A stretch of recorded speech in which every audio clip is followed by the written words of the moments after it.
ఆయన ప్రాజెక్ట్స్ పెట్టడానికి ఇచ్చిండు.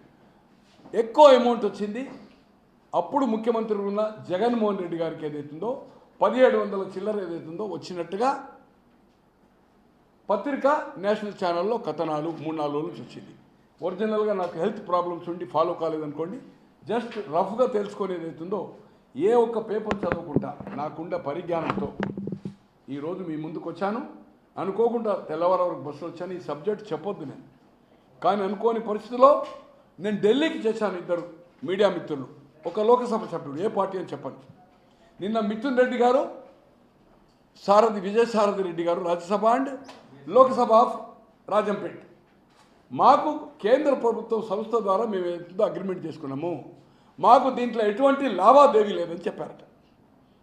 అయ్యా విజయసారథి మిథున్ నన్ను అంకుల్ అంటాడు. వాళ్ళ తండ్రి నాకు మంచి మిత్రుడు రామచంద్ర రెడ్డి గారు 73-74 నుంచి 1974 నుంచి ఆయన యూనివర్సిటీ స్థాయి నాయకుడు ఉండే.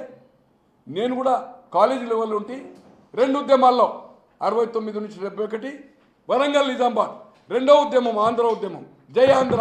ఇక్కడ కాకానంది వెంకటరత్న గారు, చల్ల సుబ్బారెడ్డి గారు, సాగి సూర్యనారాయణరాజు గారు, బసిరెడ్డి గారు, ఆనం ఏసీ సుబ్బారెడ్డి గారు, వీళ్ళంతా 10 మంది మంత్రులు రాజీనామా ఇచ్చారు. రాష్ట్రపతి పరిపాలన వచ్చింది 72 నవంబర్ టు 73 డిసెంబర్. తెలంగాణ ప్రాంతానికి 56 తర్వాత ముఖ్యమంత్రి పదవి వచ్చాడు. ఉప ముఖ్యమంత్రి కూడా లేకుండే. తెలంగాణ ఉద్యమంలో బ్రహ్మానంద రెడ్డి గారు, జేవీ నరసింహారావుకి ఇచ్చారు. నీలం సంజీవరెడ్డి గారు ఏం చెప్పారు? 6,000 అని చెప్పాడు. మాకు ముల్కీ నిబంధనలు, మాకు అక్కడ ఉద్యోగాలు లేనప్పుడు మేమెందుకు తెలంగాణతో కలిసి ఉండాలి? ప్రెసిడెంట్ తర్వాత మొదటి ఉద్యమంలో చెన్నారెడ్డి ద్రోహం చేశాడు. 2వ ఉద్యమంలో ఎవరైతే కాకానైతే ఉద్యమంలో చనిపోయింది అనుకోండి, వీళ్ళంతా 6 సూత్రాల ఒప్పందానికి ఒప్పుకొని మళ్ళీ యునైటెడ్ స్టేట్ అయింది, తర్వాత విడిపోయింది అనుకోండి. అప్పటి పరిస్థితుల్లో నేను ఏదైతుందో కంటిన్యూ అయినవానిగా. అయితే ఈరోజు నేను వారికి ఛాలెంజ్ చేస్తున్నాను ఇద్దరికి. ఇది అమెరికా చట్టము. వట్టి పేపర్లో అన్నా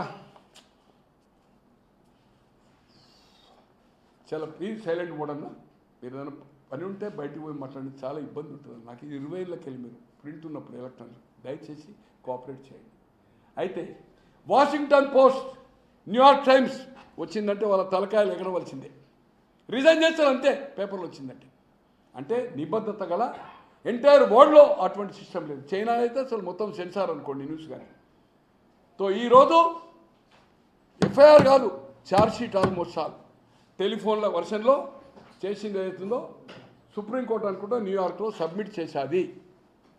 హరిహరాదులు వచ్చిన ప్రధానమంత్రి కాదు, ఈ దేశ ప్రధాని కాదు, ఐక్యరాజ్య సమితి 200 దేశాలు అనుకుంటా, ప్రపంచ దేశాలు ఒక ఐక్యరాజ్య సమితి ఉంటుంది. వాళ్ళందరూ అనుకున్నా కూడా వీళ్ళు America పోవలసిందే.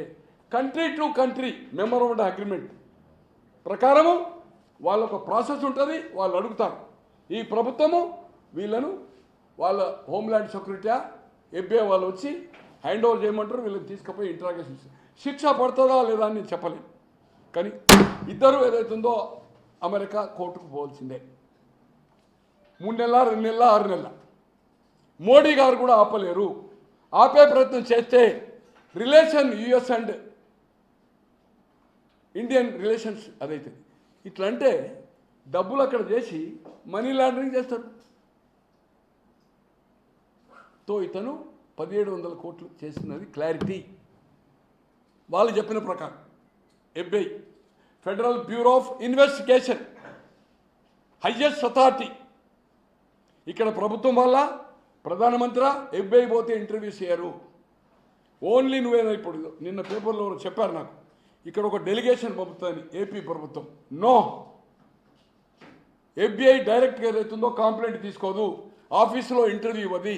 Only FedEx or any agency ద్వారా నువ్వు పంపొచ్చు కంప్లైంట్. ఆర్ వాషింగ్టన్లో పోయి FBI మెయిన్ ఆఫీస్ ఉంది, న్యూయార్క్లో ఉంది, దాంట్లో డ్రాప్ బాక్స్ లేయచ్చు. కానీ డైరెక్ట్ ఇంటర్వ్యూ అనేది నో అపాయింట్మెంట్స్ ఫర్ కంప్లైంట్స్.